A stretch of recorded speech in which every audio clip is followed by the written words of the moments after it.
গ্রামের রাস্তা নিয়ে সংঘর্ষে আহত হলেন একজন। ঘটনাটি গাজলের করকচ অঞ্চলের ইচাহার এলাকার স্থানীয় বাসিন্দা লিটন মিরাজ বলেন, ইচাহার এলাকায় একটি ঢালাই রাস্তা রয়েছে। সেই রাস্তা দিয়ে পশ্চিম পাড়ার লোকজন যাতায়াত করেন।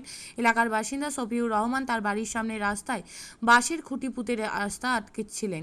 এলাকাবাসী জানতে পেরে সেখানে গিয়ে তাকে বাধা দেন। তাকে বলা হয়, গ্রামের রাস্তা কেন আটকাচ্ছেন? তিনি উত্তরে জানান, আমার জায়গা, আমি আটকাচ্ছি।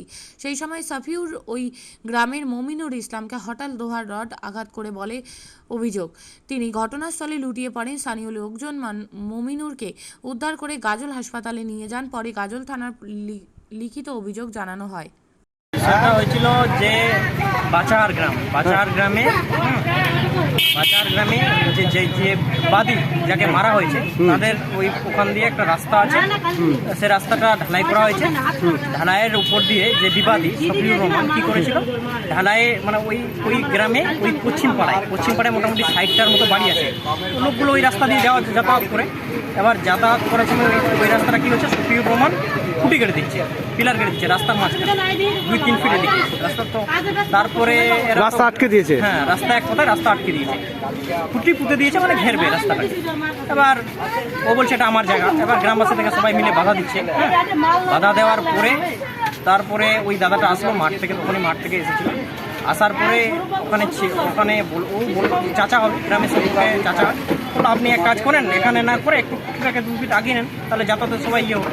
এই এক কথা 2 কথা বলতে যে ছিল বিবাদী সফিউর রহমান, ও একদম যে হাতুড়ি যে থাকে না, কাটা যে মারে, পিন কাটা বলতে পারে, ওটা দিয়ে একদম এখানে মেরেছে, চোখের এখানে। হ্যাঁ, পুরো একদম হয়েছে, রক্ত হয়েছে। দেখেন আমার শরীরে কয়জন আক্রান্ত হয়েছে? একজনই আক্রান্ত হয়েছে। আপনার? আমি গ্রামের সম্পর্কে ভাই। আপনি কি লেগেছে? না, আমাকে লাগেনি, আমি নিয়ে এসেছিলাম হাসপাতাল। আপনার নাম? আমার নাম হলো লিটন মিরাজ। হ্যাঁ, লিটন মিরাজ। আচ্ছা। গ্রাম বাচাহাট, পোস্ট অফিস বিচার। আপনি কি চাচ্ছেন?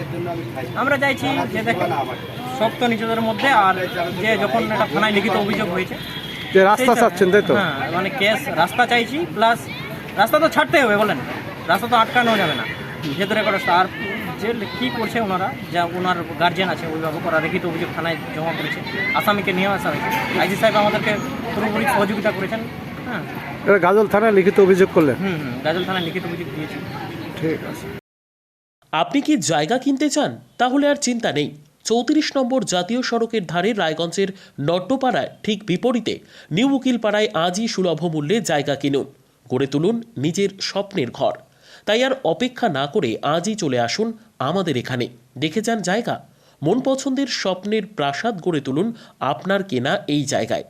তাই আজই যোগাযোগ করুন আমাদের সাথে। আমাদের ফোন নম্বর 8617827851, 6295828881, 8617033767। তাই আর দেরি নয়, আজই আসুন নিজের পছন্দের জায়গা কিনতে। বিয়ে হোক বা যে কোনো অনুষ্ঠান, ছেলেদের আধুনিক মানের পোশাকের বিপুল কালেকশন নিয়ে হাজির গোয়ালপুকুরের সরকার ড্রেসেস। ভালো ব্র্যান্ডের জামা কাপড় নিতে চান? তাহলে আর দেরি কিসের? এক্ষুনি চলে আসুন সরকার ড্রেসেসে। গোয়ালপুকুরের শাহাপুর বাজারে খুলে গেল সরকার ড্রেসেস। ব্র্যান্ডেড জিন্স প্যান্টে রয়েছে কালারের পুরো গ্যারেন্টি। ব্র্যান্ডেড জিন্স প্যান্ট ছাড়াও রয়েছে shirt, T shirt, panjabi, cargo jeans, cotton pant, half pant সহ যাবতীয় পোশাক থাকছে এখানে।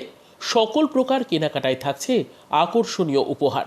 তাই আজই আসুন আমাদের প্রতিষ্ঠানে। আমাদের ঠিকানা সরকার ড্রেসেস, শাহাপুর বাজার, গোয়ালপুকুর, উত্তর দিনাজপুর।